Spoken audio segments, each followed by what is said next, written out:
Racing Guru. It is now 12:15 on Tuesday 29th of December.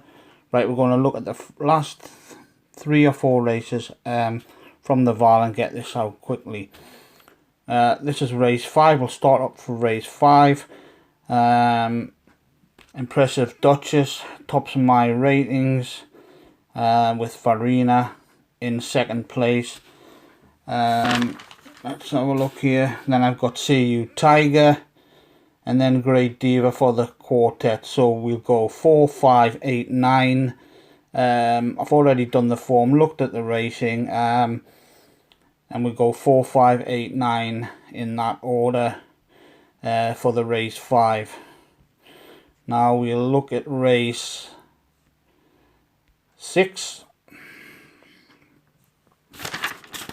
And we'll look at race 6 quickly to get these out. So we've already done race 5. Now we'll quickly look at race 6. Now it's quite an interesting race because Gavin Lerena jumps off Sparkling Water. Actually get Bebop, that's number 7 on top with 87. Obviously improving. Bebop is improving. It's interesting that this Gavin Lerena has went for Lucky Hudalis's Rock You, and I've got Rock You on between 84 and 86 on its last run. So it's definitely feasible that this one could be prepped and ready to go. So for that reason, we'll just throw Rock You on top. And obviously I'm worried about this 7 Bebop because he does get an improving 87.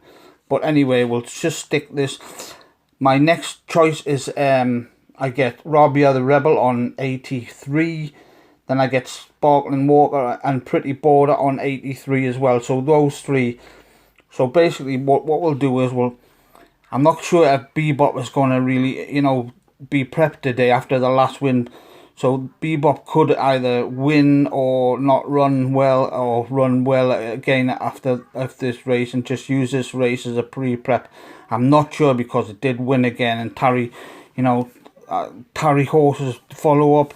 Not a lot do follow up. So what we're going to do is we'll put Rock You on top. We'll have to put Bebop in there because it's such a good mark.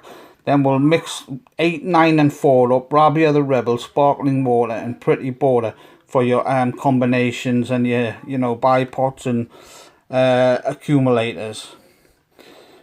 Right, so now I'll give you the numbers here. That's 3, 7, 8, 9 and 4, and you can do 3, 7, 7, 3, 8, 9, 4. If you want to do a single on Rock You, it's 5 to 1 and do that each way. That's quite a decent price. Race 7. I thought this was the hardest because you don't know which one horses are prepped. Now what I have found is D'Arrivi is carrying a lot of weight, and he normally goes over 1600 meters. D'Arrivi, but he's by Cahal out of Jetmaster, out of a Jetmaster mare. So that is a huge. It's just all speed, his pedigree.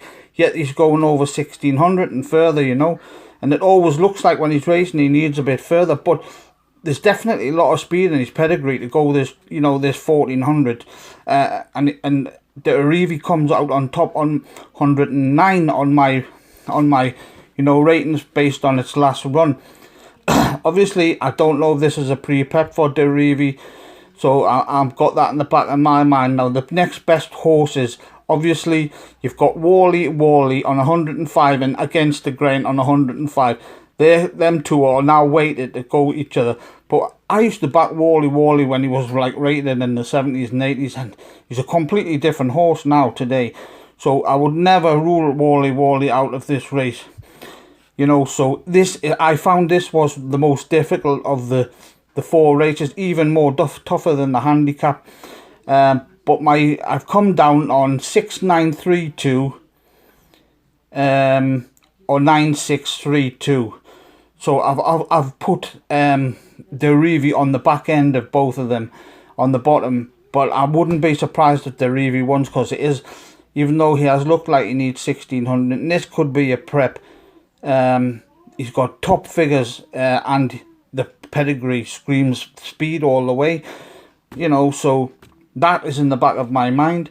So anyway, we'll just go with that, and actually, you just have a fun bet with this 6932 9632. Just have a fun bet, because Wally Wally and Against the Grain obviously pitted together. I did find one at the bottom, that Ivor Lowe's Prince. This horse ran 87, was it an 87 or 84, an 84 second 1400 meters as a maiden, and that's pretty special.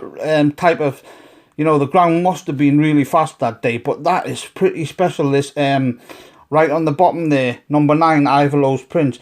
And it has run well in previous races. Now, I'd watch out for that in the future, because it's just a young horse. It's only had 4 starts. I'll definitely watch out for this Ivor Lowe's Prince in the future, because it looks a very talented bit of a sprinter, you know. So I definitely watch out for that. So obviously I put that number 9 in as a winner as well, and just behind Against the Grain and Wally Wally. So it's a difficult race. I think it's one of the difficult, but you know, there's lots of permutations in, so just make your own mind up for what I've said, or you can go with your own handicap, or you can handicap along with me. So I've got obviously the Arrivi on 109. I had Against the Grain and Wally on 105, and then I had this Ivor Lowe's Prince on 103. Finch Hatton at 98 plus. I think Finch Hatton can run a bit better.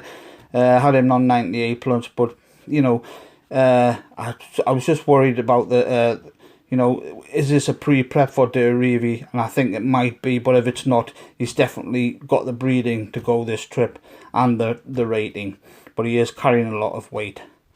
And now we'll hit off onto the next race, which is the final race, race 8, and we've got to get this out quickly for you.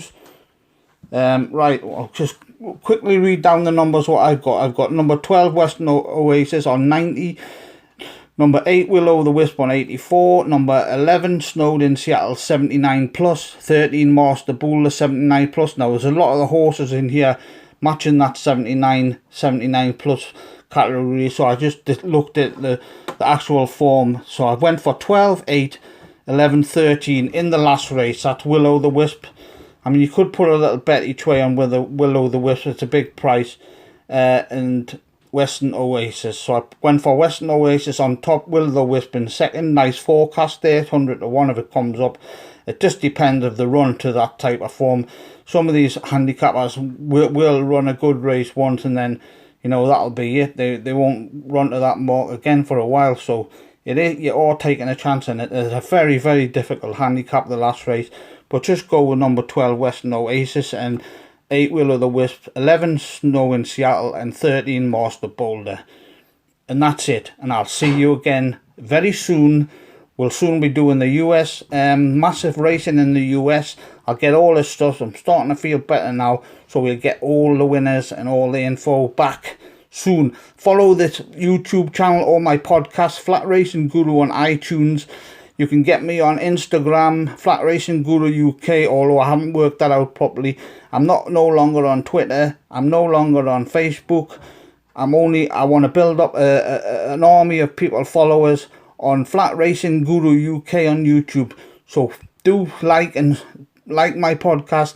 If you get winners, everything's free at the moment. Everything is free.